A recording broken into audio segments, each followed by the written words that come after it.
চলুন বন্ধুরা, আপনাদের সঙ্গে আজকে একটা মাটন কারি রেসিপি শেয়ার করে নিই। তো এটা রান্না করেছিল আমার কর্তামশাই। তো প্রথমেই কড়াইতে তেল গরম করে গরম গোটা মশলাগুলো ফোড়ন দিয়ে দিলেন এবং ভালো করে 4টে বড় সাইজের পেঁয়াজ নেওয়া হয়েছিল, সেটা লালচে মতো করে ভেজে নেওয়া হলো। এবার এই পর্যায়ে দুটো পেঁয়াজকে বাটা হয়েছিল সেটা আবার এখানে অ্যাড করে একটু ঢেকে চেপে যতক্ষণ না তেল ছাড়ে ততক্ষণ রান্না করে নেওয়া হলো। আর এখানে 1 কিলো মতো মাটন আছে, 6টা পেঁয়াজ আমরা নিয়েছিলাম। তো এই দেখুন, এবার মাটনটা দেওয়া হয়ে গেল। মাটনটা কিন্তু জল ঝরানো ছিল, নুন হলুদ কিছু মাখানো ছিল না।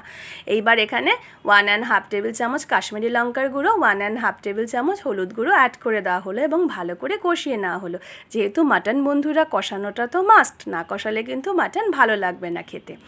তো ভালো করে কষিয়ে নেওয়ার পরে দেখুন কালারটা কি সুন্দর এসছে।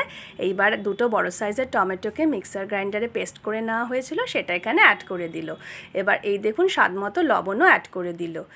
আর এইবার এখানে 1 টেবিল স্পুনের মতো জিরা গুঁড়ো, 1 টেবিল স্পুনের মতো ধনে গুঁড়ো, 1/2 টেবিল স্পুন মিট মশলা ও 1/2 টেবিল স্পুন গরম মশলা ছিল, সেটা অ্যাড করে দেওয়া হলো আর ভালো করে কষিয়ে নেওয়া হলো।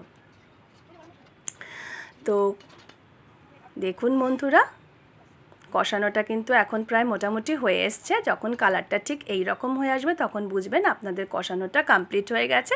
এই পর্যায়ে একটা প্রেশার কুকারে মাংসটাকে ট্রান্সফার করে 2 কাপের মতো গরম জল আপনারা অ্যাড করে দেবেন এবং বেশ কয়েকটা সিটি মেরে দেবেন। তো দেখুন এইখানে আমার মাংস কিন্তু পুরো সুসিদ্ধ হয়ে গেছে। এই পর্যায়ে এসে রোস্টেড কাসৌরি মেথি, জায়ফল, জয়িত্রী একটু ঘষে নিয়ে এখানে অ্যাড করে দিতে হবে, তাতে অ্যারোমাটা ভালো আসবে। আর এখানে 1 টেবিল স্পুনের মতো কেওড়া ওয়াটার অ্যাড করে দিচ্ছি। আর ধনেপাতা কুচিটা সবশেষে কিন্তু অ্যাড করতেই ভুলবেন না। তো রান্নাটা দেখুন কতটা সুন্দর হয়েছে, খেতেও অসাধারণ হয়। ভালো লাগলে ভিডিওটিতে লাইক, কমেন্ট, শেয়ার অবশ্যই করে দেবেন।